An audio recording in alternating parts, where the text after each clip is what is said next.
excited to be out on the pier. Thank you so much for joining us. I'm Arete Ortiz-Weiler, and I am the Chief Operating Officer of the Atlantic. We are so excited for the Atlantic Festival to be back in person. We're so excited to be at this beautiful site at the wharf, the Atlantic's new home. Thank you guys for coming out tonight. So tonight, the Atlantic is teaming up with Intelligence Squared US for an evening of thought-provoking and rousing debate between Thomas Chatterton Williams and Joy Connolly, moderated by John Donvan, prompted by a key question of the culture wars. This skirt is perfect for the wind, I think. Are the classics overrated? These two writers and scholars will examine the cultural and literary implications of placing Plato, Sophocles, and Greek and Roman history at the center of the Western canon. But first, FLS Plus, the minds behind the Broadway hit Freestyle Love Supreme, are going to join us for an opening performance. After the debate, they're going to close the night out, and then you guys can get on your way. All right, enjoy, everyone. Oh, wow. That sounds like us. Yeah. Oh, and the mics are on. Wow. I can't believe we're here at Check. Atlantic Fest. All right, bring it in. Let's get this debate started. Wendy's, do it. Oh, I know. Great debaters. Hold on to each other. Mic check on 3? Yeah, let's do it, I guess. 1, 2, 3. Mic check.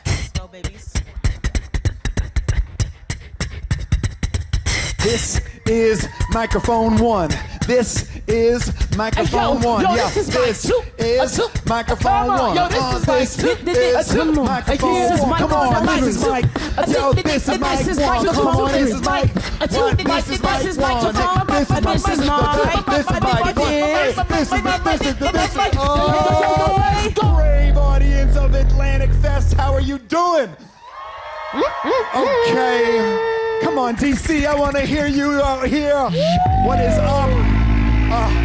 So good to hear you. We are FLS Plus, which means we are members of Freestyle Love Supreme. We are an improv hip-hop group started by Lin-Manuel Miranda over 18 years ago. We have been on Broadway twice. We just finished an 8-month national tour. We were at the Kennedy Center, but all of it has led up to this moment right now. The main event, Atlantic Fest, and this debate, are the classics overrated?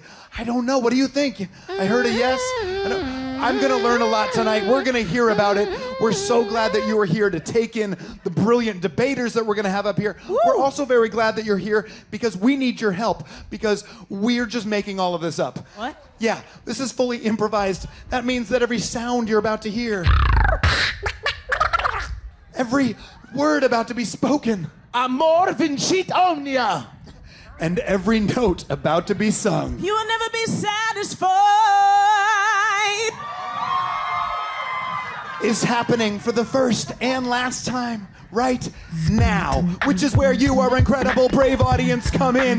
We're going to be asking for words and ideas, and then we're also going to listen to a debate, and we're going to use all that information to make up songs. Okay, come on. So let's start off right now by getting a verb. A verb is an action word, like debate or publish or declassify. Those are verbs, right? Yeah, I know. Topical. But I want verbs from you. So who's got a verb out there? And maybe the physical challenge. Well, yeah, what was that? Run. Right that. Yeah, run. Got you. Great. Fly. Run and fly. What was that? Discover. Wow, Ooh, I like it. It's a great credit card. What else, y'all? Let's hear some more. What was it? Right. Great. Right. Run. I wrote my way out. Amazing. Yeah, discover. Any others? Let's hear them. What was that? Disagree. Ooh, I love it. Ooh. I thought you said desecrate at first. That's amazing, and we've never gotten this before. The word is disagree. Oh. Yeah! I mean, some people say we aren't freestyling, that our style ain't free. And I get up in their face and say, yo, I disagree. You cannot disagree. You cannot desecrate. We are freestyling right now, right before this debate. We will take your words, yes, because we are damn nerds. And all y'all joining us, I see y'all got the lanyards. Here we are, yo, we kicking it here. We getting live hip hop right here on this pier. That's right, yo, I gotta take pity. Thought this was DC, feels more like the Windy City. But before I get blown away, gotta introduce my crew. And yes, for you, on microphone 2. Some man is coming in, we never disagree. We are best friends forever, yes, you will see. So he's got a lot to do, and he's got a lot to say. Yo, please don't disagree with Jealous Jay. Oh, hi friends, bye haters. Before we gonna leave this teacher, I'm about to see some great debaters. Show we coming out here real frantic, so don't panic. We got a festival coming live from the Atlantic on the Potomac, yo. We about to blow it. We about to get on stage and watch the great debaters own it. But I'm just saying, you can't get past it. We get to the future, but how can we forget the classics? So I'm just kicking and freestyling off my brain, going insane, just trying to maintain the audience out there, cause you look so player. If you wanna get down tonight, say hell yeah. Hell yeah. Oh, you got the flow, but we got somebody else coming to the show. What? Yo, if you don't think this girl is so street, Kaiser Rose, come on and disagree. Come on.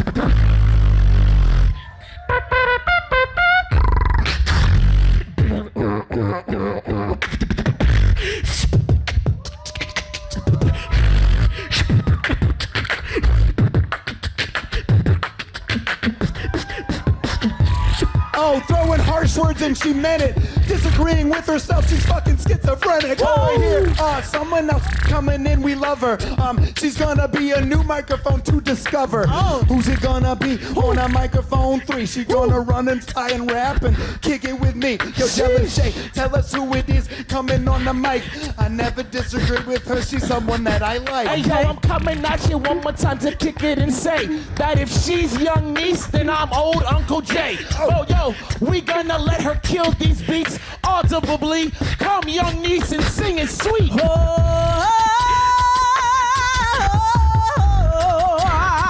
Don't disagree, agree. Don't disagree, agree. It's young niece on mic 3 with the music that rap. Columbus discovered America, I disagree with that. Now come on everybody right now, now here we go. I give you a piece of paper, do you like me, yes or no?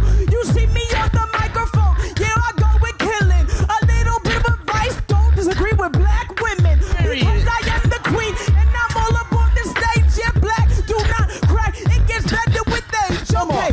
I'm on the microphone, you know I don't plan it. You know I'm at the festival, gotta keep it Atlantic. Now everybody here, put your hands in the air. We ain't disagreeing, cause you know we don't care. Say yeah. Yeah. Say yeah. Say yeah. Come on everybody right now. Here we go, we gonna disagree. Disagree. We gonna disagree. We gonna disagree with me.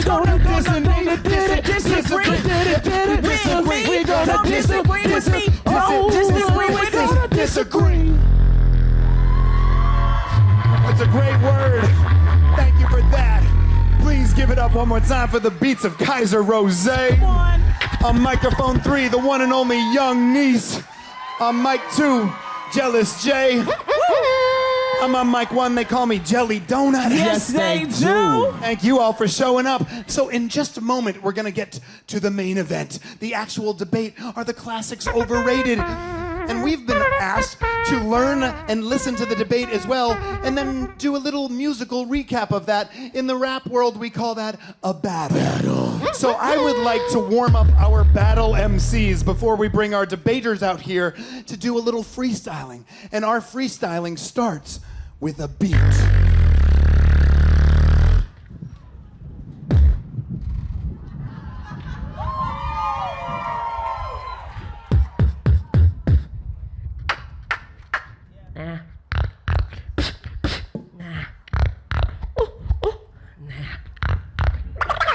No, definitely. Maybe for later.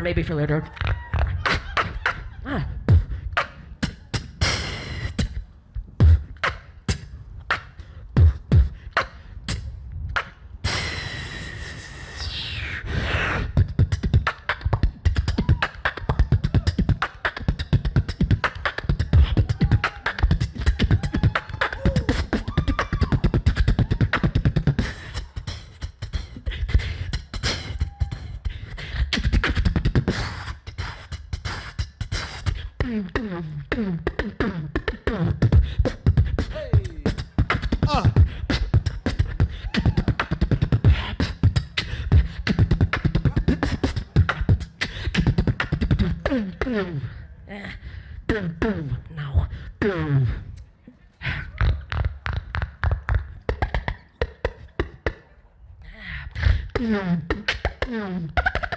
Hey!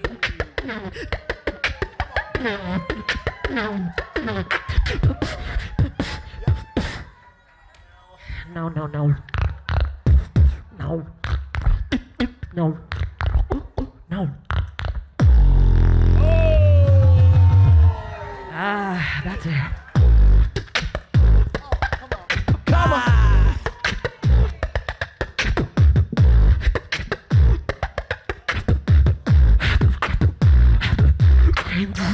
Sweet dreams are made of these.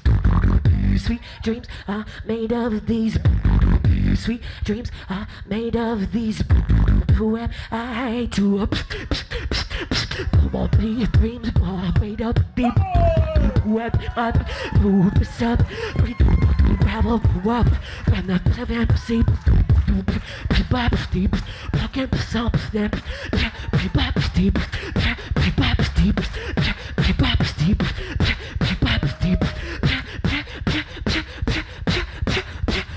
everybody's looking for something. Come on.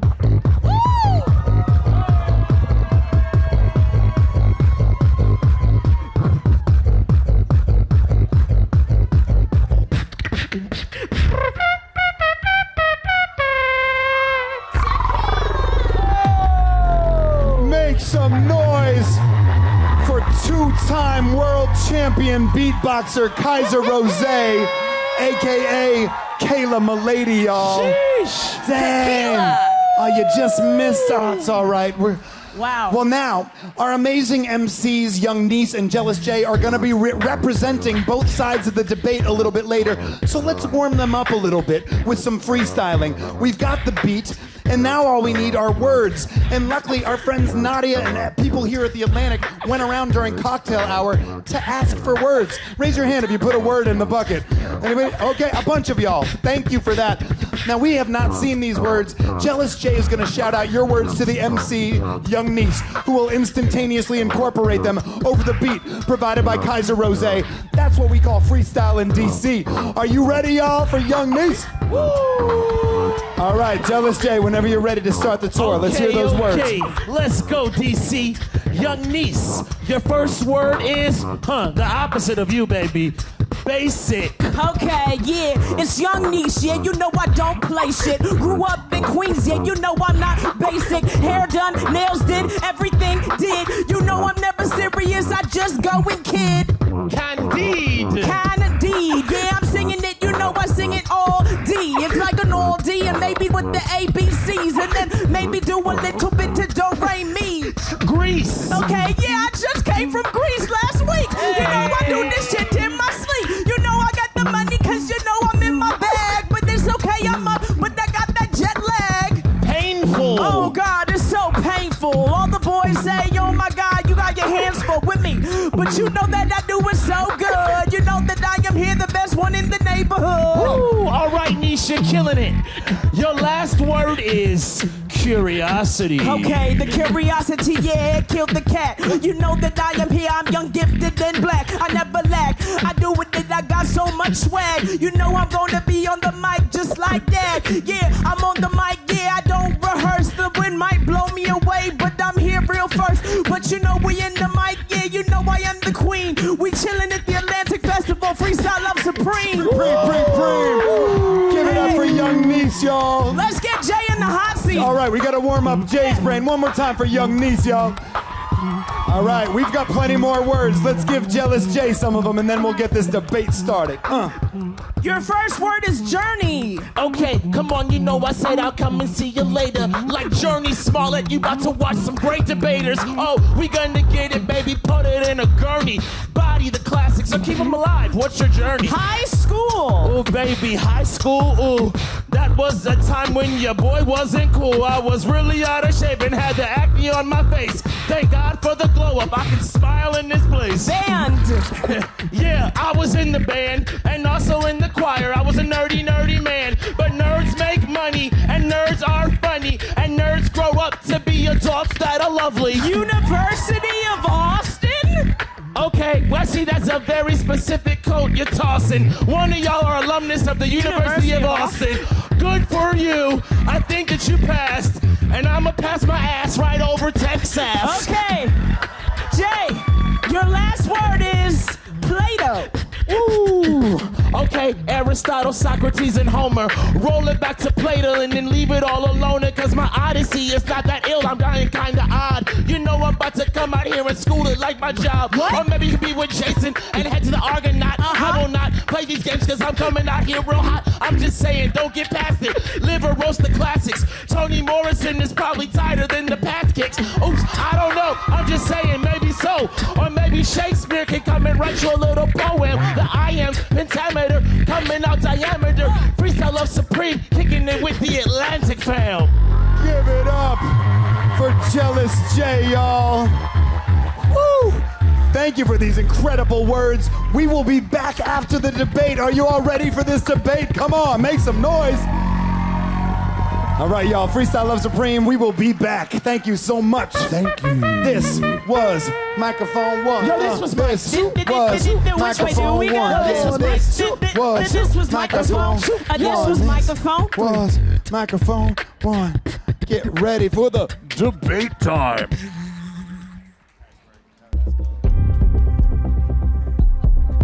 Socrates is on trial, again. So is Aristotle. In fact, a growing chorus of voices argues that reverence for the classics is not only flawed, but also enmeshed with long-standing power imbalances.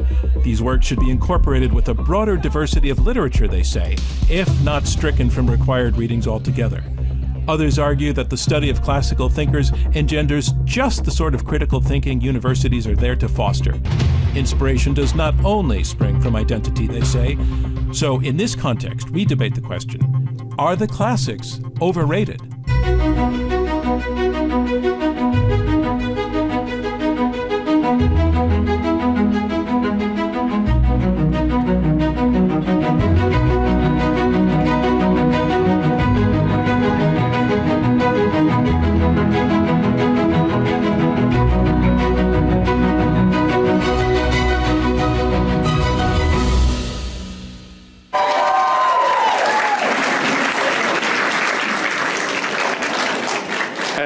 And suddenly the audience noted a distinctive change in energy. Should you go first? I guess I got. I think it skipped on my name. My name is John Donvan.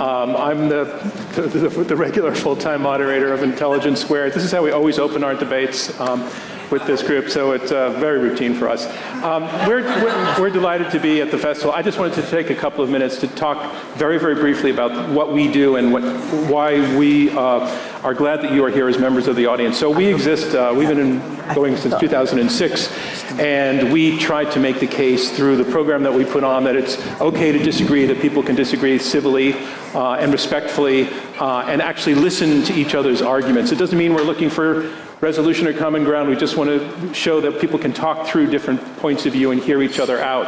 And for that reason, we also are going to be asking you to participate in two ways. One is that we are going to ask you to, we want to poll you ahead of time to see where you stand on the question of whether the classics are overrated.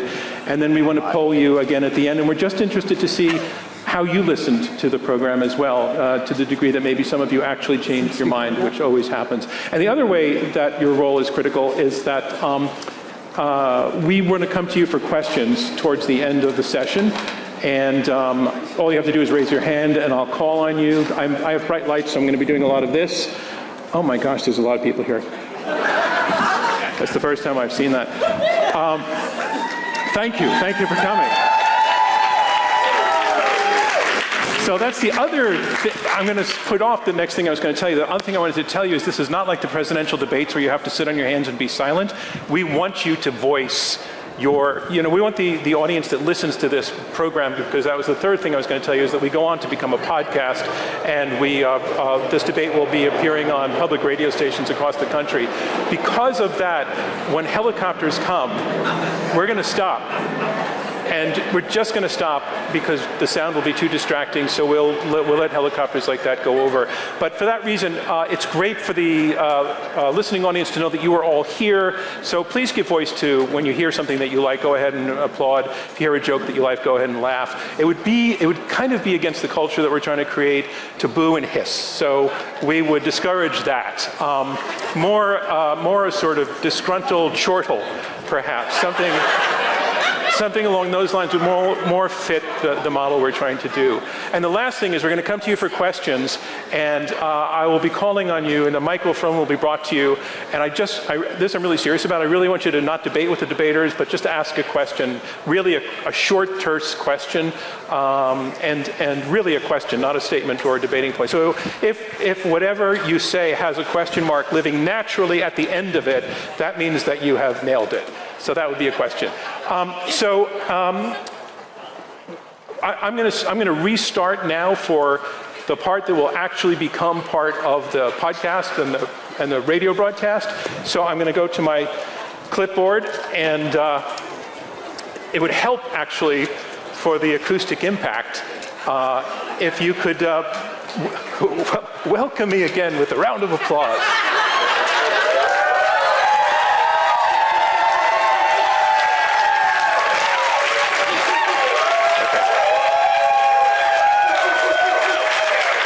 Welcome to Intelligence Squared. We are totally psyched to be participating in the Atlantic Ideas, I'm sorry, that's old school. We are totally psyched to be participating in the Atlantic Festival. And of the words that came out of my mouth just now, 6 of them have Latin origins. They are intelligence and totally and squared and participating in festival and the preposition in. Oh, and also origins has a Latin root. 2 of the words I spoke, psyched and Atlantic, their etymology is originally Greek. And so is the etymology of etymology. The point being, it is obvious that classical Greek and Latin have made a very, very deep imprint on all of us, how we speak, which would also affect how we think. But also the fact that Latin and Greek from the classical era 2 millennia ago represent a body of literature that over time has been elevated to an extremely high kind of pedestal. With kind of the recognition that mastering the classics, and especially reading them in the original, was really vital both to understanding Western culture and to preserving it and continuing to enrich it. But we're asking whether that deference was justified, and is it justified today? Or is the relevance of these classics, the way that they have been traditionally taught and talked about, somewhat overdone? And even is it possible that this tradition towards the classics has also caused harm? We are here to debate this question. Are the classics overrated? And on that question, I would like to ask your opinion before we actually meet the debaters. What I'd like, they are, that's the answer, we're done? Okay. You remember that part about keep an open mind and hear both sides? We want to ask your opinion, to register your opinion by asking you to go to your phones and tell us whether you would be a yes or a no or an undecided. You can scan the QR code behind me, or I'll get out of the way. Alternately, you can go to iq2vote.org to complete this poll. So I'll give a few minutes to...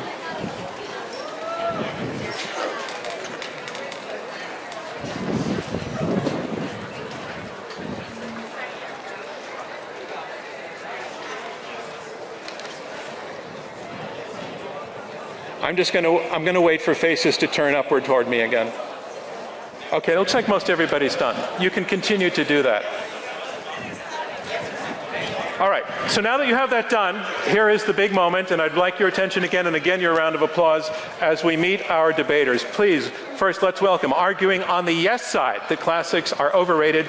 Here is classics scholar and president of the American Council of Learned Societies, Joy Connolly.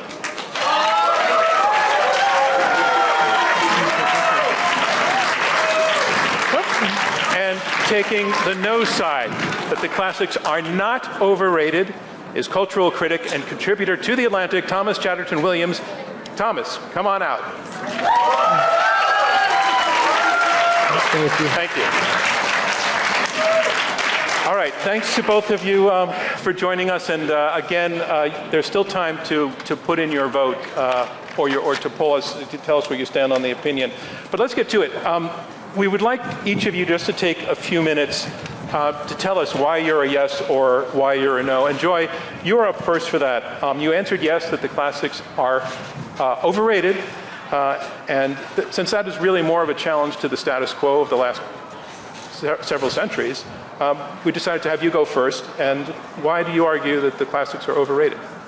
Well, let me answer that by offering you a thought experiment and a kind of ideal to begin. And that's a world where we all have time to read great books. It's already a fantasy.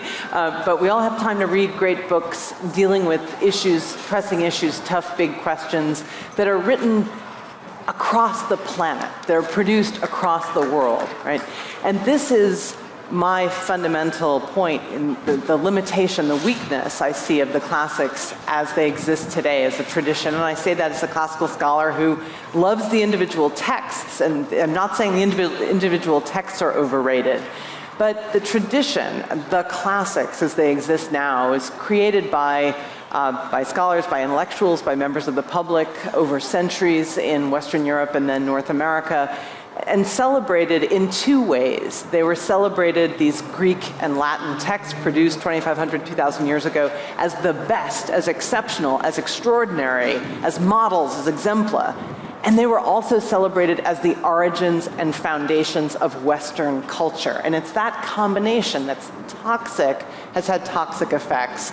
And I would divide them into two kinds of effects. One of them I call the plant effect. I think of Greek and Latin books as a plant that's gotten tons of water and tons of fertilizer, and it's grown and grown and grown, and its leaves have gotten so big that it's overshadowed and made invisible, actually, all the other plants, the Sanskrit plants, the Mayan plants, the Chinese, the Arabic plants. Literally impossible to see, right, under the Greek and Latin plant. So there's the plant problem. And the second problem is the distortion problem. And this is more complicated. I expect we'll argue about this a bit. The effect, though, of the emergence of the classics, both in the sense of an intellectual field, classical studies, and also a bunch of books you can buy and put on your shelf. This emerged, this list of texts, at precisely the same time that Europe and then America was dominating and exploiting and oppressing the rest of the world. And the two developments are intertwined. The classics do, and it's painful for me to say this and acknowledge it to a certain degree, but they do reinforce that sense that Europe is the place where history began. It's where history is made. This is the sense, I think, that's conveyed. And the overshadowing then of achievements and thought in the rest of the world is the problem. So it didn't have to be this way. I think we can do better. I think we can be more creative. I think we can be more curious about cultural production around the world. And I think we can tend, and we should tend, a bigger, better garden. So that's Thank you. Thank you very much for opening. Thomas, you are the no. Because? Well, first I would just want to thank everybody for coming out tonight and sitting in a very windy environment in the river. And it's hard to follow the Freestyle Love Supremes. They were amazing. yes. But for me, it's really meaningful to be here with you and to talk about the power of the classics. Just down the river from where I studied philosophy at Georgetown, and where my life was really transformed by coming into contact with Socrates' injunction to know thyself. And part of what knowing thyself meant for me was kind of slipping the yoke of identity that I had been trapped in for the first 18 years of my life, when I really understood myself as being boxed into an abstract color category that delineated everything that mattered for me and cordoned off my life from other lives, other times, other geographies. And for me to even have gotten to Georgetown depended on a very fortuitous accident with my father, who's a black man from the segregated South, born in the 1930s, old enough to be my grandfather, coming into contact with Will Durant's The Story of Philosophy, and as a young boy, 8 or 9 years old, and asking himself, who is this man Socrates whose face is reproduced in this book, who was so important that thousands of years later we still talk about him, and wanting to understand who Plato was, who Socrates was, wanting to ask himself what's a meaningful life at a time when his country told him he was a second-class citizen. These ideas, these other geographies, these other times linked him to a tradition that was bigger than the present that he was trapped in. And I think it gave him a sense of his humanity that was much more expansive than whatever it was his society told him he was supposed to believe about himself in the here and now. The classics are so powerful, and they were such a liberating force for my father. And when I talk about the classics, I have to say, here I'm not an expert. I'm not a trained classicist. I don't read Greek or Latin. I'm an amateur. And when I talk about the classics, I talk about these ideas that then influenced a chain of ideas and a tradition that shaped the world that we lived in, that we do live in now. And I don't think these ideas are particularly the best or important because they are classic or because they are Western, but because they are ideas that stood the test of time and shaped the world that we have to inhabit, whether we like it or not.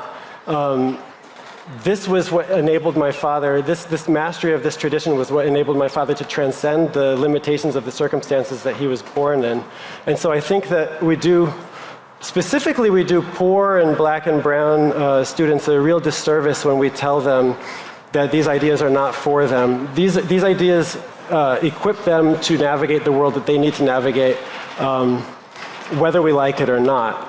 And so I don't think the classics are overrated. I think they're actually grossly underrated in the here and now, and we need to actually probably bring back more of a...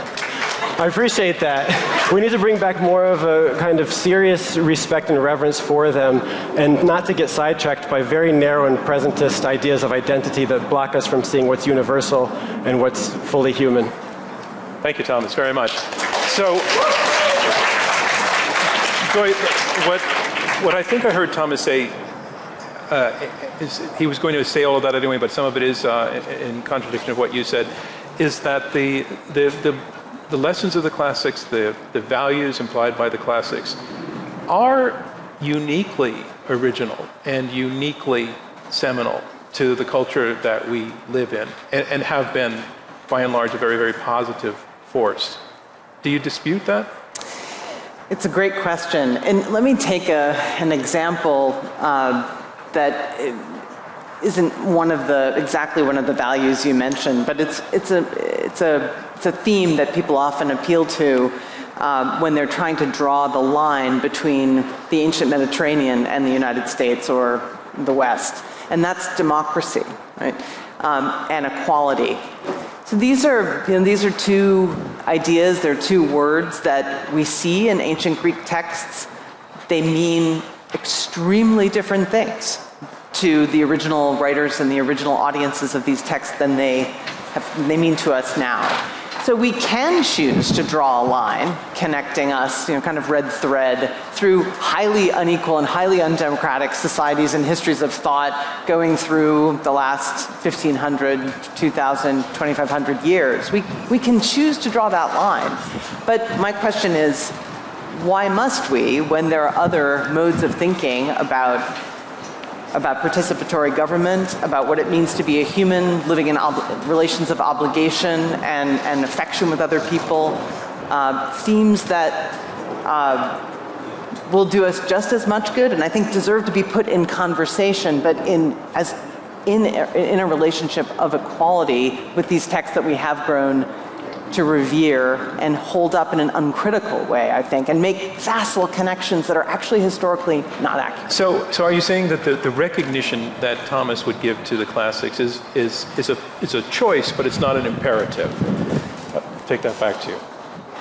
Well, yeah, I guess it always surprised me that honoring or acknowledging that one tradition is itself a tradition, even if the boundaries of that tradition are porous and are not nearly as exact as we'd like to think. I never understood why having a tradition be delineated means that you can't acknowledge and respect or contemplate other traditions. It's just, here is a lineage of thought that led to where we are. There's a lot of other thought that was going on that we could also be interested in, but these are the ideas and the texts that meant something to many of the generations that came to shape us. And that does mean something. I mean, James Baldwin said something that I think about a lot. You know, he said, the Negro at the time, he said the Negro, you know, is a product, he said, I mean, James Baldwin's an older dude. Like, he said, the Negro is a product of America and no other nation.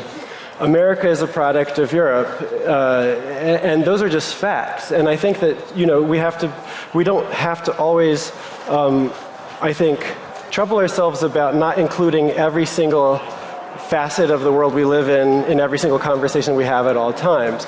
There is some value to just saying that there's a thread, and there are many threads, but this is one thread. And I don't think that it diminishes other traditions to say that this is a tradition that we revere and that did lead us to where we are now. I think, though, that at this moment in this time, and I compare, you know, where we are to, say, 1,000 years ago, where people find it difficult to get their hands on books. You know, it's not easy to pass text down. You can see why a tradition of copying that would be pretty narrow, where people would copy and then write new text that would be in very close conversation with the text that they knew. We don't live in that world anymore, and I think we live in a world where, you know, we demand global solutions and global thinking together to problems like climate change, you know, democracy, equality, issues of gender, issues of racial equality, and the big questions of what is truth, what is beauty. Those two, I think, benefit from a global and more cosmopolitan, connective, comparative conversation than the one that the red thread traditional conversation lends itself to. I want to explore, Joy, your use of the term toxic. What's toxic about the classics? Has been toxic about, and I know you're talking about, by the way, I don't think you've made clear that you love the classics, that you teach the classics, that you study the classics, that you got your master's in the class and your doctorate in the classics. So just, you're a big fan. So I'm guessing you went through a bit of a conversion period in all of this, and does that have to do with this sense of toxicity? I did. I mean, the toxicity, I think, comes from the sense of erasure that I started to feel when I was teaching at NYU in the core curriculum 20 years ago. And I started doing what a lot of my colleagues have done and continue to do. This was a course, a core curriculum course that no longer exists precisely because our thinking has evolved in good ways. You know, a kind of Western civilization class. It was called Conversations of the West. And what I found myself doing is trying to sprinkle in around the edges conversations that would push my own thinking, because I found, you know, myself kind of working in a groove that, you know, kind of retelling a story, and I could feel myself not thinking sufficiently critically and without enough perspective on these texts that, you know, that I knew well. So it led me through a lot of anxiety, largely because I wasn't kidding when I said I had a fantasy at the beginning of people who had time to read books, because my big worry is that students and, you know, all of us, but especially students in American universities aren't reading books at all. You know, forget what books. History majors have fallen by over 60% since 2008, 2009. Literature and languages other than English and in English majors, the numbers of students studying these areas have declined rapidly. So that's part two of my conversion, because I started asking myself, are we perhaps not meeting students where we are? Are they feeling excluded? And here to kind of close off in response to what you said, Thomas, I think it is true that for some students, access to classical texts and engagement with them is empowering and, you know, changes one's life. But for other students, that's not the case. They feel excluded. They ask, where am I? And they start to see the historical connections between European economic, political, technical domination and a writing of intellectual history and the history of thought around the world that's European, but because the Europeans have pushed everybody else out. And is that where I just find toxic such a strong word. It means poisonous, essentially. That's where you see the toxicity. I mean, when you make traditions invisible, you are poisoning them. That's my plant imagery. It's like that leaf spreading is killing things beneath it. Your response? First of all, I want to say it is cold. So I'm freezing. So respect to all of y'all. It is cold. So something that always trips me up and kind of bothers me is that when we talk about, when both racists and anti-racists talk about the classics, they often talk about whiteness and they talk about systems of oppression that are much more recent than somebody like Socrates or Plato would have been able to conceive of themselves as being a part of. We apply a present prism of whiteness to ancient Athens. We say, and racists like to say that this belongs to us, and increasingly I hear anti-racists saying that this belongs to them too. And so I want to kind of step back and separate our kind of 400, 500-year-old notion of whiteness, which was born out of the collision of Europe and Africa through the slave trade and the exploitation of Africans and others in the New World through slavery. I want to separate that from peoples and cultures and histories and ideas and texts that existed prior to any such notion of color categories. Socrates didn't walk around Athens irritating everybody, thinking, here I am, a white man asking questions of other white people. He was an Athenian, and if you were from Sparta, you were a barbarian to him. You weren't a barbarian because you were still Greek, but you were not part of his world. And if you were outside of this tiny geography of Greece, you didn't belong to a race with him. And so I think that we really get hung up on notions of who we are that are not nearly as supple enough to deal with the kind of ambiguities of what past peoples would have been, how past peoples would have been conceiving of themselves. And here I want to say I get very nervous and upset when I see strands of thought, claims that, for example, a man can't write a novel in a woman's first-person voice, or a person of color can't write a novel or a poem or a history involving white people, because that, I think if we go down that path, we're doomed, and I think we agree on that.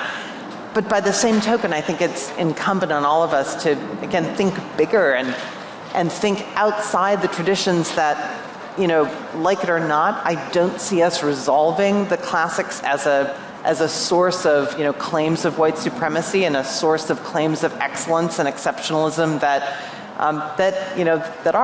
is overrated. That does misrepresent, I think, the value of the classics, because it is vulnerable to being claimed, partly because it was constructed that way, for this purpose, as reinforcing claims of white supremacy and domination. So I actually want to get past that argument, because we've been having it now for some years, and say, what are we going to do next? What are we going to do to encourage young people to read great books? And I don't think the answer is in a defensive return. I really think it's in a bigger, as I say, more cosmopolitan approach to reading that will pull us out of the traditions and relationships and kind of heritage conversations that we're used to having, and they'll be different. I think we actually don't know entirely what that will look like, a truly cosmopolitan discussion of great books. Joy, you graduated from Princeton. You're not with the department now, but you came up through that department and you know it. And I want to share with the audience, maybe you know this already, that after the death of George Floyd, one of the institutions that went through an internal self-reckoning was the Classics Department at Princeton, and they made a few decisions. One was to drop the requirement that to qualify for a degree from the department, you actually had to learn the languages, that you could go through them in translation. Oh, I was just asked to re-ask that question in my ear because of the airplane, which was described in my ear as a big, big plane, but I didn't see it. Joy, you are a graduate of the Classics program at Princeton. You're not there now, but you know that department. And after the murder of George Floyd, that department was one of the institutions that went through a period of self-reckoning, and they made a few decisions. And one of them was no longer to require students who aspired to get a degree in classics to actually know Latin and Greek. And the second thing is they put out a number of statements, and I'll read one of them. The history of our own department bears witness to the place of the classics in the long arc of systemic racism. And now I'm skipping. We condemn and reject in the strongest possible terms the racism that made our department and our field inhospitable to black and non-black scholars of color, and we affirm that Black lives matter. I want to first go to you for your reaction to both of those developments. Thomas. My reaction is very similar to my colleague John McWhorter's reaction at the time. The idea that to make a field more inclusive for black and other non-white students, you have to lower the bar of entry. I think that gets close to what I would consider a racist idea. It's deeply insulting to me. And I say this as somebody, like, I didn't study classics, I studied philosophy, I didn't study ancient Greek, and I didn't study Latin, but were I to have joined the classics department, and were that to be the field of study that I were pursuing, and were someone to say that for me to be fully accepted there... Let's let this plane go over. I'm sorry? I'm hearing another plane now. Okay, you were saying for you to be for Princeton University to say for me to be fully included, they would have to lower the bar of what had traditionally been required for mastery. I would feel that, that I was there in a tokenized kind of way, and I would feel that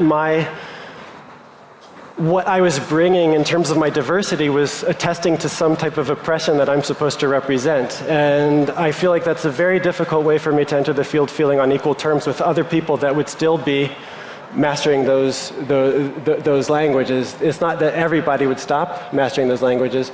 It's that for me to be there, it's considered necessary that becomes voluntary.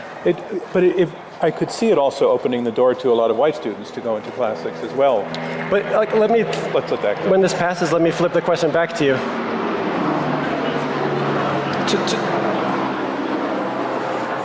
To open the door to calculus, do you need to stop requiring that people know how to do calculus?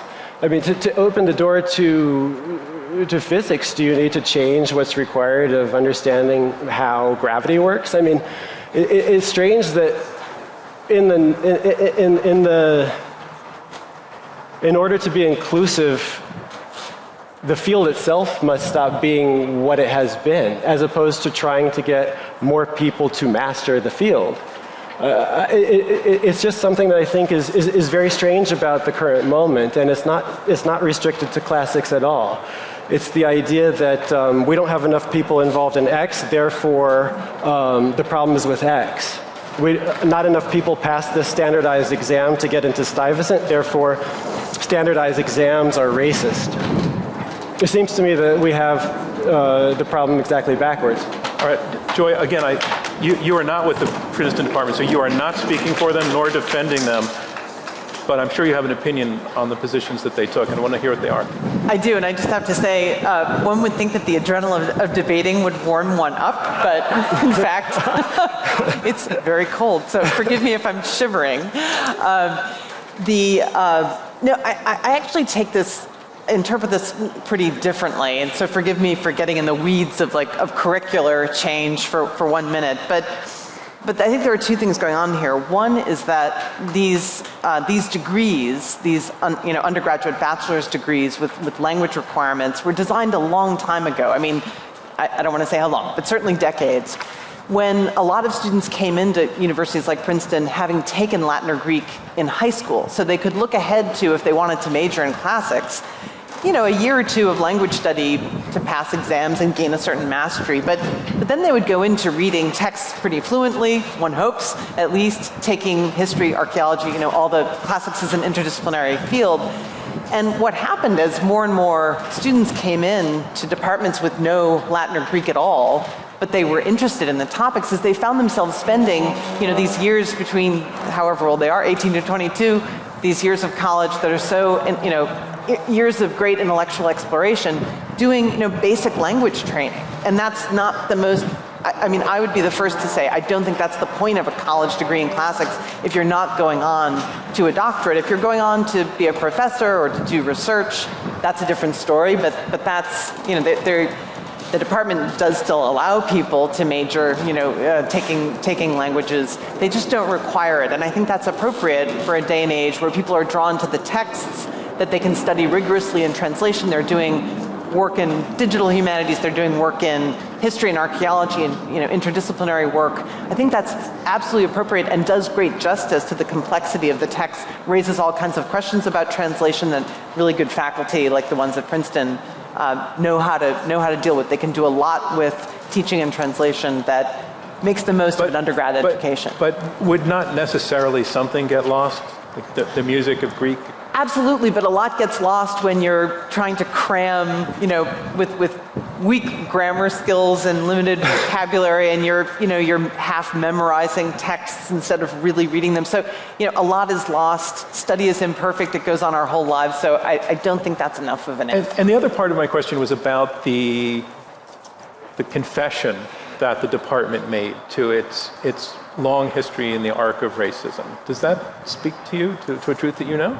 I think anyone, partly because, as I said, the field has been, had so many barriers to entry because the language requirements kept out people from, who went to less well-funded schools, who tended to go to private school and not public. So I think there's an understanding and an acknowledgement there of a historical fact that the field, because of its privileging of language, and I didn't even actually get to this point, when you said we're not really doing classics if we're not really studying the languages, a lot of my colleagues these days would say that's not fair, that's not true, because there are faculty in classics departments doing history of philosophy or history of science or other fields, history and archaeology, for which language study really isn't the primary skill required. But that critique seems to go to the administrative behavior of the department as opposed to what's in the text. So what's in the text, if anything?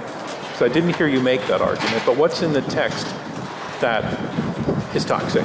Oh, that's not a line of argument I would defend. No. And here is where I agree with Thomas that the texts, I won't try to restate what you already put. I don't see in classical texts a toxicity of their own. So when you're arguing that the classics are overrated, it's not the authors and what they had to say, but it's how they've bing used. Correct. One of the Correct. cases, and one of the ways that the critiques that I've heard in terms of how the text has been used has been, for example, over time to justify slavery, Athenian slavery, etc. So that you spoke so much, Thomas, about the virtues that you found in the text. There's also vices there. And I just want to ask you how you process that. Well, I think that you can use many things that we value for dual or more purposes. The Bible was used to justify slavery. I wouldn't say that, therefore, we should consider Christianity to be white supremacist. I mean, there are very flawed interpreters of messages. There are very flawed people at any given time using technologies that can also be used for good. We have to separate out how something was used or misused from the thing itself. And so I don't think that that's it's not the fault of the classics any more than it's the fault of the Old Testament that slavery was justified by people that did really horrific things to other people. nuclear power, can make nuclear weapons, or it can make clean energy. I mean, it seems to me that argument doesn't compel me one way or the other. Is it an argument that you feel that you would adhere to? No, I agree with Thomas here. It's the misuse and the appropriation of texts that were written for all kinds of reasons and with all kinds of motivations, and that have a lot to offer to all different, many different kinds of people, to serve certain claims that link, as I think I said quickly before, that link the contingent success of Europe starting in the 17th and 18th centuries, the Great Divergence, as some people call it, where Europeans did manage to establish a relationship with the rest of the world that they then, justified by or with partly the lifting up of a tradition that they called their own, and they constructed it as they went. They built the plane as they flew it to a certain degree, and that it's the construction of that tradition and the claim of specialness that has then become intertwined with histories and of domination and oppression that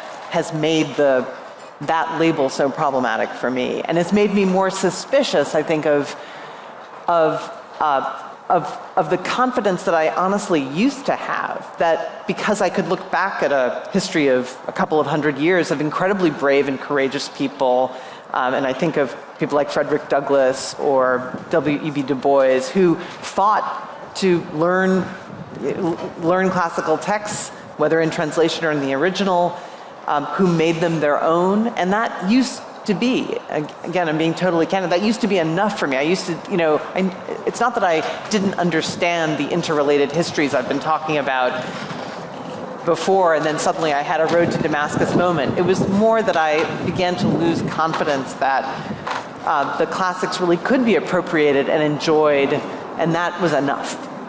And that was the turning point for me. If I may just add something, I think it diminishes nothing from the tradition or from the reverence we can have for the classics to admit that,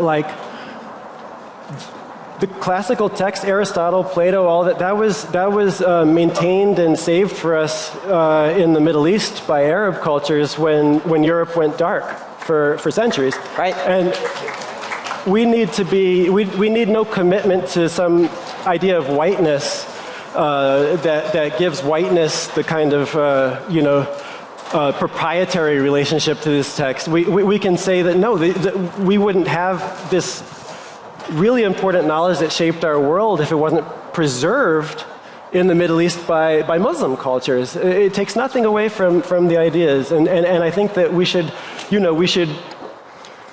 keep the racists away from claiming these texts as their own by having that fuller understanding of how we even got to read them in the first place.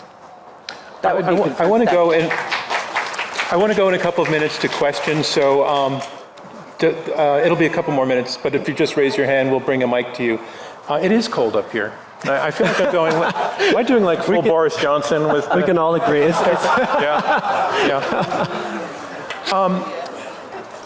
Thomas, one of the points that Joy made in her opening was that the classics have sort of sucked all the oxygen from the room. She didn't say, not absolutely, but that its stature has tended to overshadow the recognition, input, and value of literature and other sorts of heritages from other cultures. I want to know if you agree with that, and I also want to ask you, if you do, because I suspect you will, that are we the poorer for it as a culture?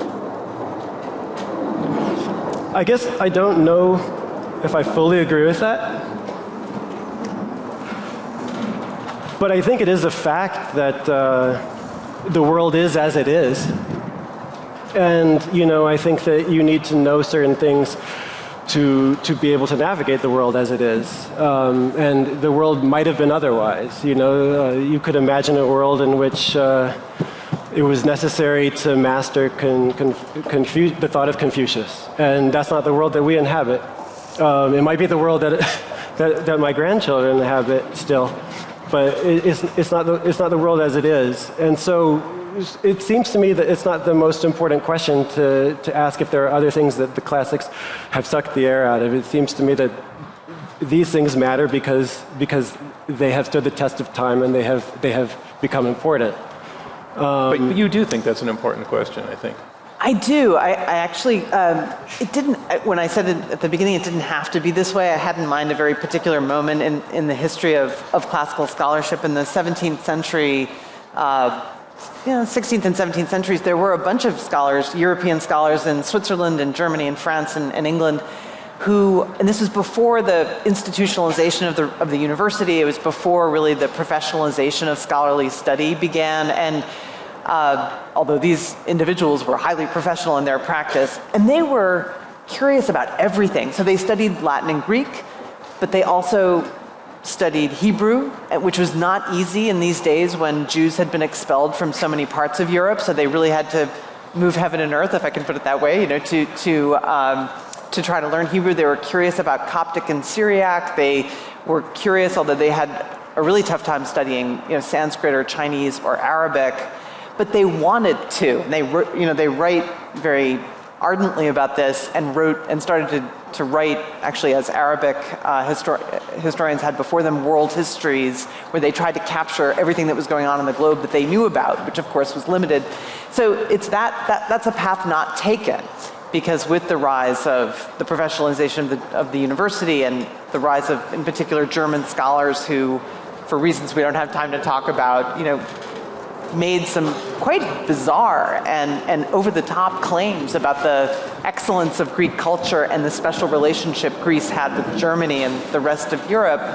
That's what took us where we are, but there is this path not taken. So when you say your grandchildren might live in a world where people are studying Confucius, and as I said, Arabic, Sanskrit, Mayan texts, that's a world we could have lived in had not the history of imperialism and European domination taken over, in a sense, colonized ancient studies as it had begun to flower in that early period. We're in Washington, D.C., where so much of the government architecture is inspired by Greek and Roman architecture, columns and temple-like structures, the Supreme Court, etc.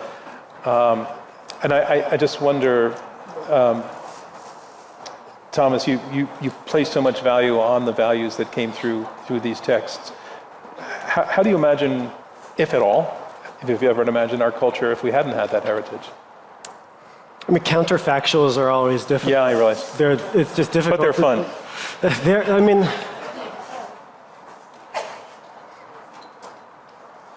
If our culture didn't emphasize some of these values, I think that maybe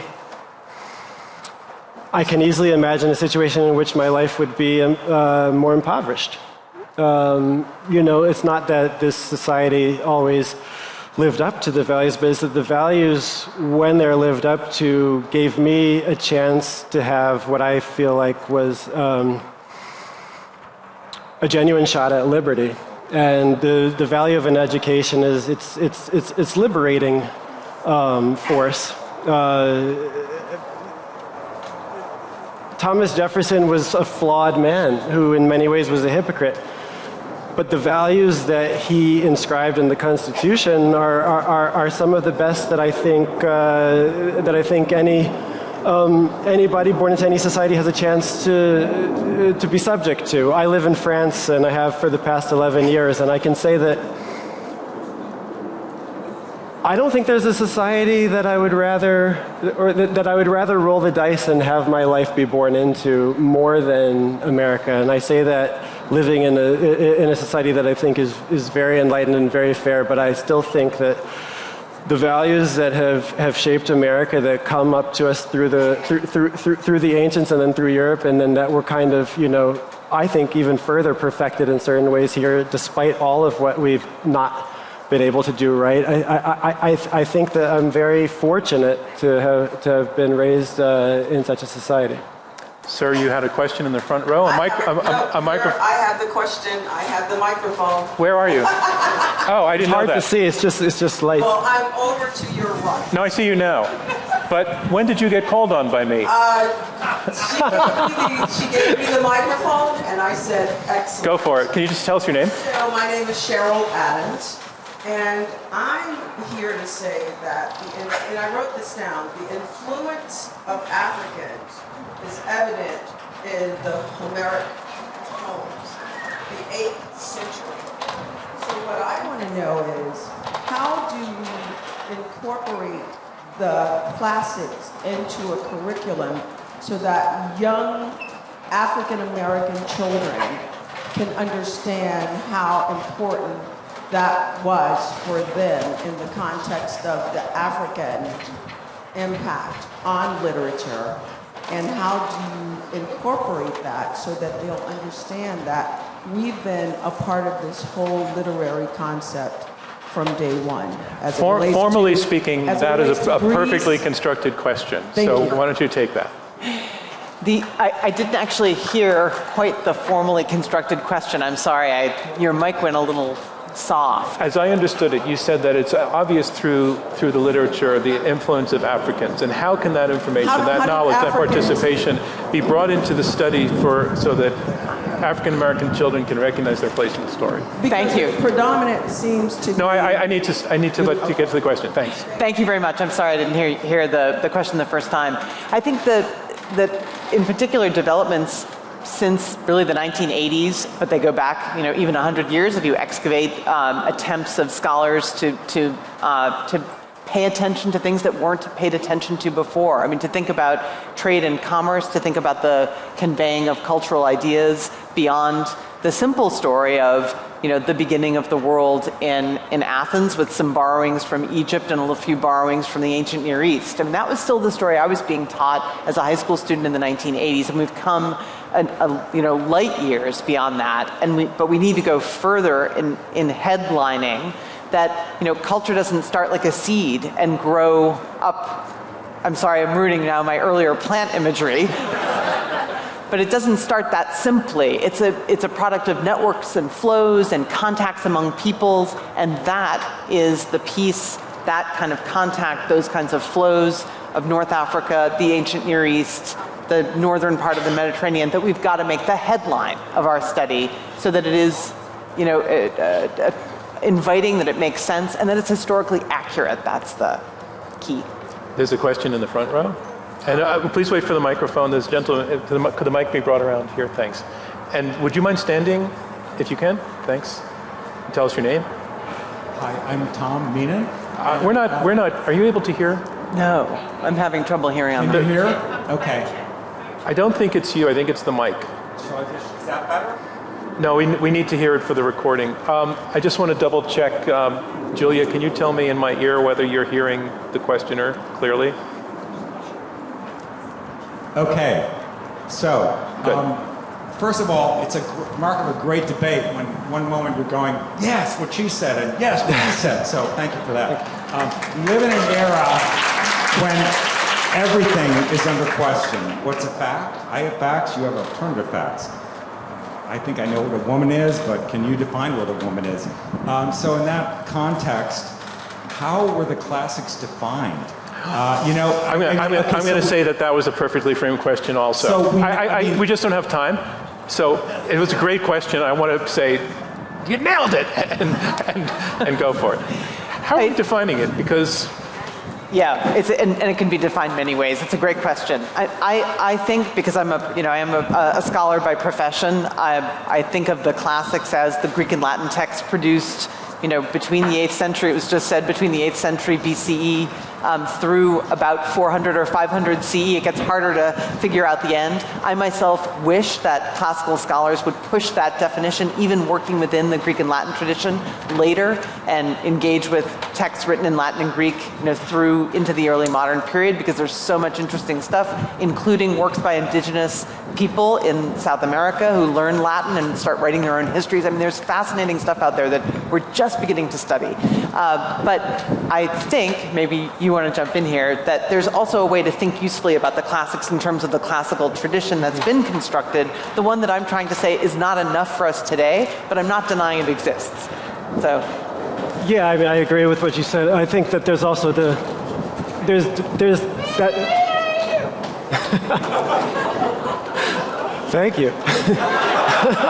You know, there was a happy hour before the debate. I'm now recognizing the energy. Yeah, there's the classics that you delineated, and then I think what I heard you saying was that there's the kind of the works that are in conversation with them that span a larger time frame, and that I think there's some porousness in those boundaries. I'm looking for more questions. Again, in the front row, and the mic's coming to you. Just hang on for 1 second, thanks. If you could stand. There's a front row bias out here. I'm looking at, actually, is that true? It might be that I can't see. Oh, there are plenty of hands. All right, after this, I'm going to the back. It is true that I can't see it. Thank you for calling me out on that. Hi, I'm Michelle, and I felt like the points that you made were both so eloquent and so interesting. I wonder, from sort of a policy perspective or even like a personal and practical perspective, what we could do to change to either, you know, expose the classics to more people of color or to diversify, you know, the ideas that we're exposed to. So, thank you. That's a great question. I think that what I try to do and what I find very actually effective whenever I get in front of crowds of students who come from less advantaged backgrounds or students who are not necessarily always told that the classics or such texts are for them. What I try to do is I try to talk about some of the fundamental ideas that I think actually do matter to them. What is a meaningful life? How can I live a meaningful life? What is the good? What is, what is the bad? What is a life worth living? How do I flourish? These are questions that I think actually, if I can be 100% honest, I think these matter to people whose lives are a little bit less privileged more than they sometimes matter to people who have very comfortable lives. And I think when you talk about the content of the ideas in such terms that don't feel like you're putting a barrier of elite culture between the audience and the ideas themselves, I think that they can really see how it does apply to their lives. And so I think that what we need is there was an amazing book that came out last year, Rescuing Socrates, by a Dominican-American scholar at Columbia, Roosevelt Montas. And he teaches this stuff, he doesn't just teach at Columbia, he goes back in the Bronx and he teaches this stuff to students who really don't have a lot of privilege. And he says that these are some of his most inspired students. And that's certainly been my experience. I think that we have to get out and we have to show people who don't necessarily have the vocabulary what is at stake and why it matters. And I think that would do a lot to kind of closing the gap. I think that, yeah. Okay, I want a question from the back. Hi, good, you can hear me. Okay. Hi, I'm Ames Grauer. I'm a bit of an amateur history nerd myself. So, Joy, I want to ask a question that teases apart something that you alluded to that I thought was so important. When we talk about the classics, typically we sort of cut it off at 476, which excises the entire Byzantine history. We lose the Alexiad, a story of a strong and powerful woman leading her empire. We lose Theodoric and so many other things. But that leads me to my question, which I promise is not just a comment. Isn't the very notion of classics cherry-picking some parts from a very rich tapestry? And what sort of biases have been at work in creating that cherry-picked definition of classics? And that's one question, so go for it. Thank you. That's already a huge one. That's a great question. There are so many ways to answer it. I'll say that when the tradition becomes more Christian, that becomes a problem for the filterers after the Enlightenment because they're secularly biased. They become pretty anxious about including a lot of Christian writers. They want to make the new academy, which is just being invented in the early 1800s in Germany and then spreading around Europe and coming to North America. They want it to be a secular institution primarily serving serving the state. And so there's a heavy bias towards public affairs in Greek and Roman texts. That's not too dissimilar, actually, from the bias in Chinese texts, because there's a similar interest in state affairs and public affairs and educating citizens, educating civil officials. So those are a couple of the filters. There's a concern about religion, and there's a real interest in civic virtue and how to live well as a citizen in company with other people. These have been incredibly generative over time, even though I do still want to put a big skeptical, let's think critically about drawing that red line from Athens and Rome through whatever European cities we feel comfortable, and then to Washington, D.C. And the philosopher Anthony Appiah calls this the golden nugget problem, that he says, you have these ideas, you think of them as a golden nugget being passed, and then they get sent to Arabic scholars for a while, then they get passed back to, and he thinks that he uses this image to kind of pull apart the idea that there is an essence to Greek and Roman texts that kind of filters down over time. He thinks we need to look at that assumption a lot more critically, and I agree with that wholeheartedly. So I'm sorry, we have to wrap on the questions to keep to time. However, we're going to ask you in a couple of minutes we want to poll you again, and while we're waiting for the results, we may unofficially take some more questions during that gap in time. But right now we want to give each of the debaters a chance to one more time make their case. And as you were the yes before and went first, you'll go first again. Great. First of all, I want to thank you. I was so shivery when I came out at the beginning. All my thoughts of gratitude flew out of my mind along with the wind. So thank you so much for coming and staying. And I want to thank Thomas for being such a generous-minded and friendly and fun interlocutor. Even I think we do disagree. I think we had to struggle sometimes to find disagreement. I suspect, or I feel anyway, that one point where we profoundly agree is the worry about people not reading. And I'll put it this way, that the economic pressure, the financial pressure on students right now, pushing them to, and their parents or whoever's paying for their tuition or worrying about the debt, to focus on employable skills. I don't dismiss that. It's a serious concern. I take students' concerns absolutely seriously. So we need to do some serious rethinking here about the way universities and colleges, for one, are valuing these texts. Do everything we can, as you said, to encourage students to think of big ideas and big, risky, tough questions as exactly what they should be spending at least some of their time in college thinking about, and then beyond.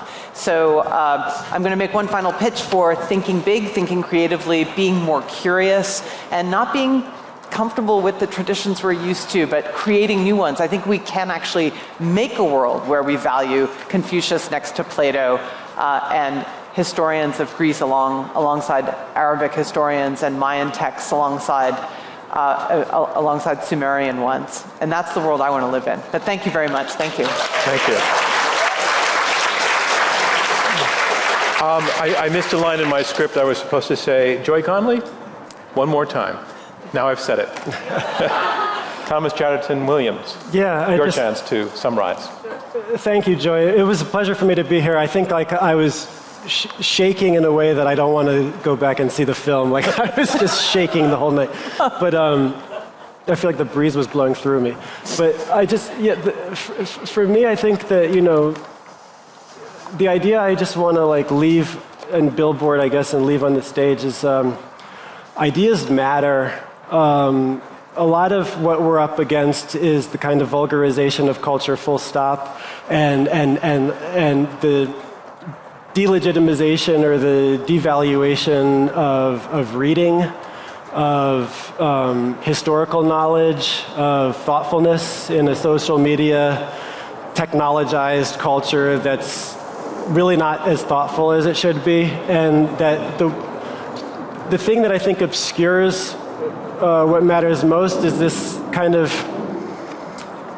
this insistence that identity trumps all. And I think when we talk about the classics, or we talk about books or ideas that we should be paying attention to, we should kind of put aside whether we share an ethnicity or a skin color or a physical appearance with the person bringing the ideas to our awareness, and we should judge the books and the ideas based on whether they're good or bad, whether they're useful or not useful, whether they're worthy or not worthy. And I think that if we can keep that in mind, we would have a much healthier interaction with some of these texts that really have stood the test of time, and they have for a reason. So that's why I think that, you know, the classics are not even close to being overrated. I think that we have to get back a culture that cares about books before we could even have that kind of a dismissal. Thank you, Thomas.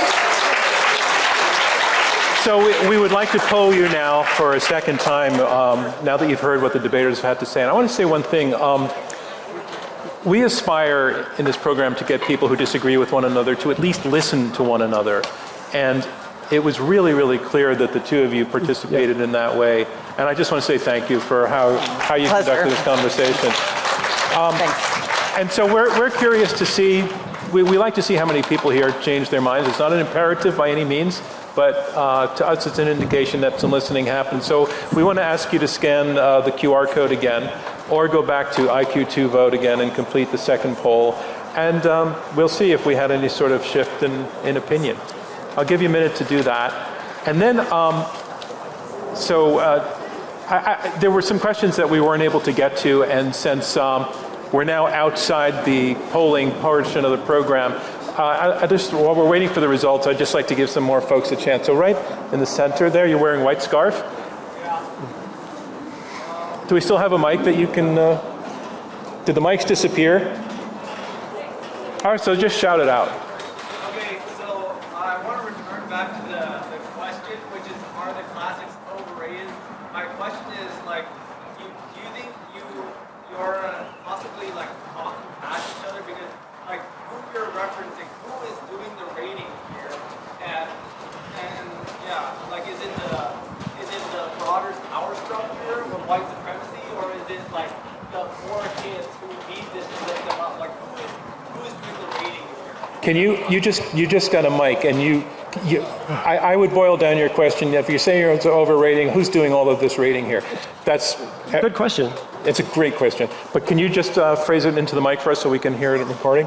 Yeah, so my question was, are the classics overrated really depends on who's doing the rating and how it's rated currently, right? So if something's rated really well, you might want to compare it to that. So I think, yeah, we would have to define who is doing what kind of, yeah. That's a fantastic what question. Perspective is doing. That's fantastic. Who would like to take that? Yeah, so I would say that was a straw man developed by Intelligence Squared. No, who's doing the overrating? I think that it's actually, my honest feeling is that that's a debate being had among elites in certain elite college spaces, and that actually if you get out and you talk to people for whom these questions matter a lot, if you explain to them what's at stake, I don't think that they think the classics are overrated. And I'll tell you, like, from experience, my father, who I mentioned earlier, 85-year-old black man from Galveston, Texas, grew up under segregation, raised my brother and me with no money but in a house full of books. And one of the things one of the roles he played in our community was he was kind of a local gadfly, and he had a lot of Socratic conversations with anybody who would cross the threshold into our house. Some of the people that crossed the threshold into our house were kids who sold drugs, kids who ended up going to jail, kids who got in trouble. And when they sat down at his desk and he talked to them about some of these questions, and he tried to motivate them to know themselves as well, I don't think that any of those kids, even if they couldn't fully write their lives after coming into contact with my father, and some of them did write their lives, and some of them even ended up going to places like Harvard, I don't think any of them would come out saying that they believe that the ideas that they discussed in my father's study were overrated, or were even in some way racialized as white. I think that those would be the first people I would want to talk to and ask if the classics are overrated, before I would get into kind of some elite bubbles where there's a different conversation going on. Can I? Yeah, I just want to ask our producers, are you waiting for me to, are the results ready? Okay. You wanted to answer that question. Should I answer quickly? Yes. I think I agree that the rating that I have in mind is largely within the university, the people designing the classes that are still called Western civilization, or sometimes just civ, like this is civilization, you know, and that I just think can't hold, and partly can't hold because the American college and university is now a thoroughly globalized entity, right? And we're proud of that. It's a great advance. We have faculty recruited from all over the world. We have students recruited from all over the world, and the pandemic has put a wrinkle in that. But we hope to get back to a fully globalized, people community within the academy. And I really believe that there are good questions being asked by students, by faculty, by parents, by trustees, by all kinds of people saying, why is it that, 50 years after starting to have a conversation about getting rid of a world where we have a class called Conversations of the West, which is intellectual history, and then world cultures, which is everything else. I mean, we don't want to live in that world, I think, anymore. And yet, when we talk within the academy, even with experts, scholars of literature, scholars of philosophy, we still are asked, well, but are there any texts one would teach in a great books class that's more than Western? Of course there are. Of course there are. But that's where I think the overrating, I might use the word revering, does the work of crowding out and silencing that is wrong, both in terms of historical representation, accurate representation of how the world works in terms of the production of thought, and it's wrong because it does damage. It's not a good education for students or for citizens in a global world. Okay, come on out, Marlette. We have the results. Thank you so much.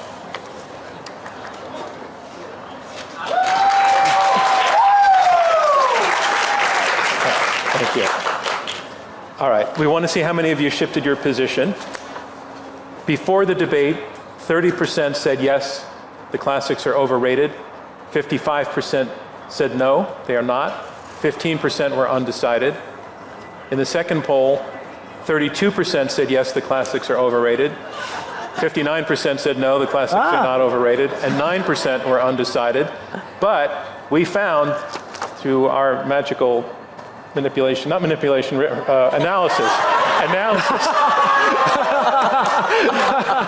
analysis of your data, that is going to haunt me forever. It will, yeah. We found through our analysis of the data that 34% of the people here changed their mind one way or the other. So a lot of you listened, and we are really, really pleased by that. I want to thank you. I want to thank the Atlantic Festival. I want to thank you all for keeping an open mind. I want to thank our debaters. I'm John Donvan. We will see you next time. Thank you. Okay. And now, Freestyle Love Supreme returns. Yes. Thanks. It was great. I enjoyed that. I'm freezing. Check. Oh. This is microphone one, yeah.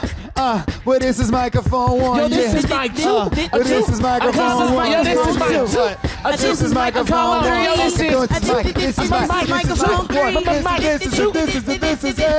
microphone go. Brave audience of Atlantic Fest. How about that debate, y'all? It's lit. We know it's windy, we know it's cold, so we're gonna make this quick, but we need to do our own hip-hop musical version of that incredible debate that we just saw. And to do that, we're going to need a rap battle adversarial beat. Kaiser Rose, could you please set the scene?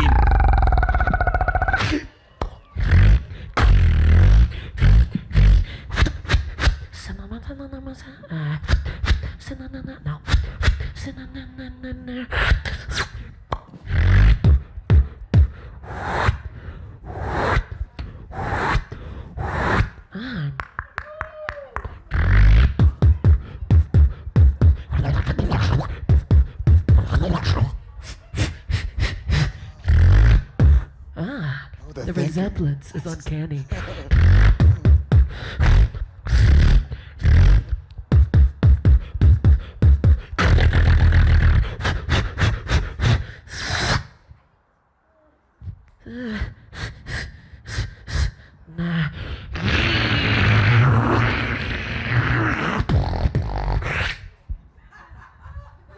better without the arms. Round one, fight.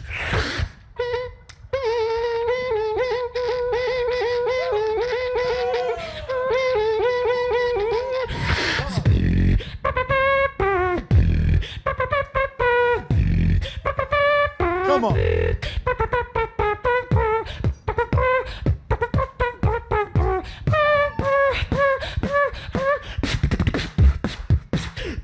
Rising up, back on the street. Did my time, took my chances. Went the distance, now I'm back on my feet. Just a map with this whip to survive. Rap. It's the up the top, up. It's the thrill of the fight.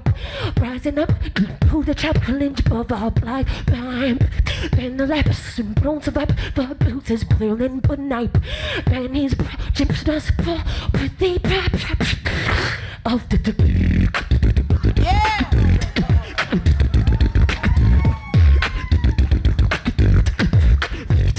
of the tap.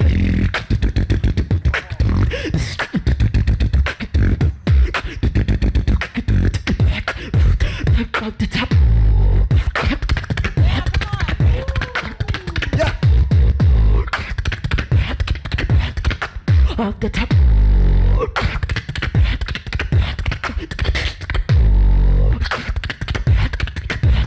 Break it down like.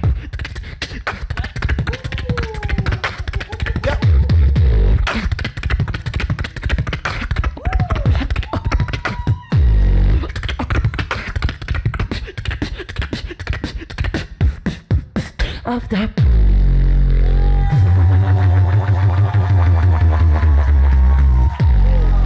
Give it up for Kaiser Rose. I think the scene is set. Fight. Dang. Right, let's have that beat. One more time. DC, are you ready for this battle? Battle of the century. All right. First I gotta say it was a great debate, and now we add in the beats and we gonna do our own take. Honestly, the whole thing filled me with wonder, even if John is manipulating the numbers. Yeah, well, the debaters were incredible. Put both of them up on the pedestal. Very, very intelligent, very, very honest. Joy brought the joy, and Thomas dropped the bomb shit. Yeah, I got to say I'm on ya. Joy grabbed a bat and tried to hit a Homer, killing the Iliad, body in the Odyssey. A rap battle about classics, that's kind of odd to see, but that is what we're gonna do. I'm gonna introduce to you two other members of the crew. They're gonna battle it out, talk about the classics. Yeah, we gonna do that with this hip-hop rap shit. First coming up with the freestyle flow is my man arguing on the classics overrated. No. Now let's hear what he's gone to say. Round one, give it up for Jealous J. I'll keep it hot even though it's less than tepid. We wouldn't be here without the Socratic method. That's right, let's not even get too deep involved. He's the founder of this discourse and started this dialogue. Anyway, I roll it back to ancient Greece, before it was kept alive by the Middle East. At a certain time, it was a cosmopolitan society. That means that everyone could walk on with propriety. And yes, Socrates, he went to jail to say that he was a provider of hell. Yes, they said that he taught impure thoughts to the youth. But if you look right now, his head is chopped off in the Louvre. What? That's right. He's always been on a pedestal, somewhere we could achieve to reach, somewhere we could try to go. And I'm just saying, I'll get out of the way real fast, but how can we move forward without acknowledging our past? Oh, give it up for Jealous J on round one. All right, continuing round one, no stress, got another MC. Are they overrated? Yes, that's what you're gonna do. That's what we'll see. Now please give it up for the girl, Young Niece. Okay, Chatterton, you really let them have it. But what I got to say, man, forget your classics. All right, you know I'm here, listen, little boy. You know that I am here right now to bring the joy. You know I love the classics. You know I can't get enough. But what I got to say, what the fuck, it was corrupt. Got taken over by that white supremacy. Listen to me, we got to see the children, yeah, where they're supposed to be. Get the scholars, get the students, let them freaking see themselves. Go and read some books, take them off the freaking shelves. Open your mind, yeah, you got to think big, because the garden of imagery is where I freaking live. I got the plans, yeah, Joe, yeah, I said what I said. Yeah, it's toxic, you know that a woman's well-read, yeah, but But you know we gotta keep the classics in the past. Or what you got to say, Chatterton? I got that ass. The gloves are off, the gloves are off. She coming hard, hard, never soft. She going very hard, it wasn't very subtle. Jay, round 2, here's a fucking rebuttal. Okay, yes, I recognize the Black Girl Magic, but the Black Girl Magic was always sponsored by the Classics. I say that to lead to this point. We can't go forward without popping this joint. The Classics set us up to be learned and have academia, scholar, thespis, dramatics. It all came from the same place, circulated in the Mediterranean. And moving to today, I'm telling you, it's still sustained, son, because we need to use the wisdom and the democracy and the republic to fund this here hypocrisy. To understand how to dismantle and rebuild, we have to know the things that you actually want to kill. Rebuttal. Chatterton, read a book. How about Toni Morrison? Maybe some bell hooks. Listen, you done got to know, yeah, not a coward, but did you know that Toni Morrison went to Howard? Did you know that her minor was the classic shit? And yeah, she was doing it. She was so legit. How you building the plane while you flying that shit? Yeah, you know we talking about the got to lead the classics. Okay, you might have a BFA, but let's make it finer. You said it yourself, that the Classics were her minor. So don't come out of here and try to say I speak for Sooth when she was educated in the Classics in her youth. Okay, Socrates, get on your Socrates knees. Why don't you beg to me? How about you go say please? Yeah, why don't you go and read the book up off the shelf? Listen, Chatterton, know thyself. Oh. Don't get too bold. How could a love that burns so hot and so cold? I'm saying you might think that I'm doing the most, but learn yourself before you learn anything else. Now that's a quote. Okay, I want to get peaceful like a Buddhist. I just gotta bow down, yell the fact that we can do this. We can actually debate and end up with some laughter when we're rapping and we listen in after. The fact that we can do this. Yes, I know you're bitter, but we can do this intelligent debate. We're all winners. The fact that this is happening. Yes, we're gonna rap again. Please forgive me if I forgot my Latin in. That's right, but when the rhymes that have been busted, Vini, Vini, Vici. We came, we saw, we crushed it. So what I gotta say, I do not hate the fact that we can have a discourse and debate is great. I can actually disagree and rap at you. Intelligent debate, we could need that in the Capitol. So when you disagree and want to get past it, intelligent debate is always classic. Hey, so when you disagree and you want to get past it, intelligent debate is always classic. When you disagree and you want to get past it, intelligent debate is always classic. It's classic, yo. Yo, it's classic, yo. Intelligent debate is always classic. It's classic, yo. It's classic. Classic, classic, man. Yo, keeping it classic. What? Thank you so much, Atlantic Fest. We love you, DC. Give it up for the debater and moderator and all of y'all for being here. Let's keep this kind of discourse going. This country needs it. We love you so much. Thank you. We've been Freestyle Love Supreme. If you want to get a little more hip-hop debate or training in your life, check out FLSplus.com. We'll come join you in your event.